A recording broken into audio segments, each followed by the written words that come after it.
spiritual paranormalist. Clinton Baptiste isn't a fraud. The thing about Clinton Baptiste is that he actually looks deeply spiritual. His blonde locks display that deep spirito di punto inside all of us. Indeed, when in close proximity to the great man, you can smell his spirit.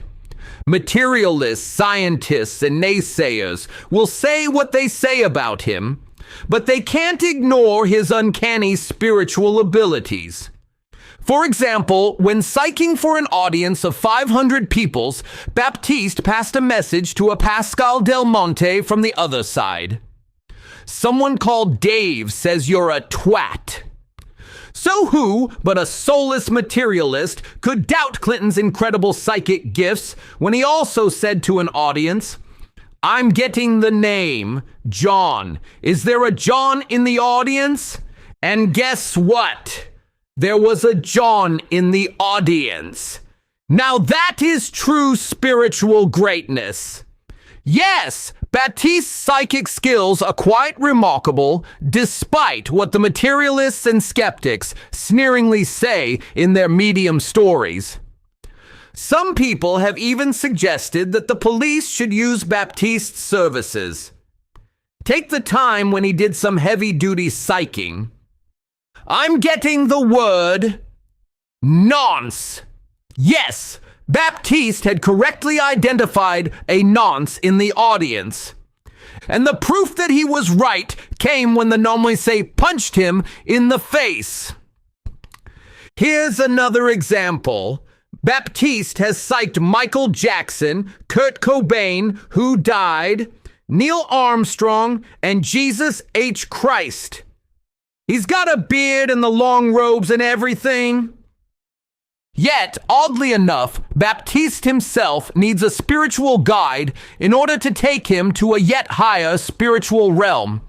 His guide is Tarawak the Eskimo, later rechristened as Tarawak the Inuit, when Baptiste became well aware of cultural sensitivities and stuff. Clinton is very much hands-on too. Basically, all the spiritual stuff isn't just based on theory, it's also grounded in practice, reality, and experience. Indeed, Clinton has personally experienced 23 near-death experiences in the last 7 years.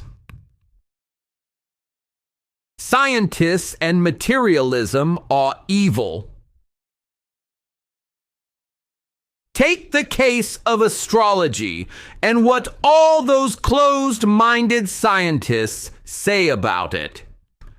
192 scientists were once asked about astrology. 19 of them were Nobel Prize winners. In broad terms, they all claim that astrology has no scientific support, logical explanation, and is a bunch of bullshit. Clearly, these scientists, all of them, are total fuckers.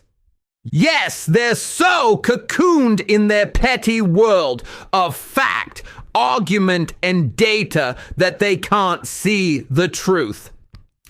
If only they felt the truth. I blame materialism myself. Materialism is, well, evil.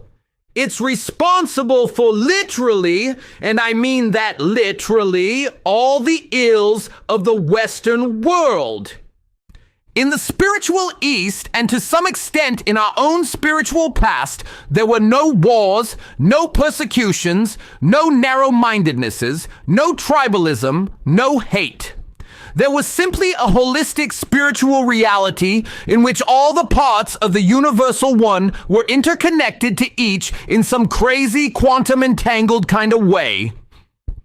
Indeed, in the spiritual East, even farmers and bricklayers stared at the stars for at least half an hour each day, contemplated being for a while, and then blended into Mother Nature's welcoming womb.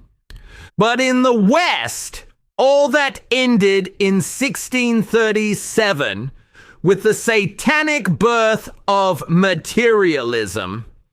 Yes, when Desmond the Descartes released his first album, Discourse on the Method, materialism Well, where do I start? Materialism embodies an entire omni-bus pass of a mindset and a worldview. From dawn till dusk, or both, materialism controls every aspect of our lives. From our love of war and our hate of love, to how we make love to beatifical ladies.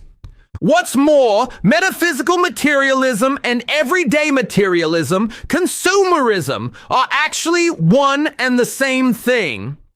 And that's because the latter grew on the dung heap of the former, hence the rampant egoism in the West.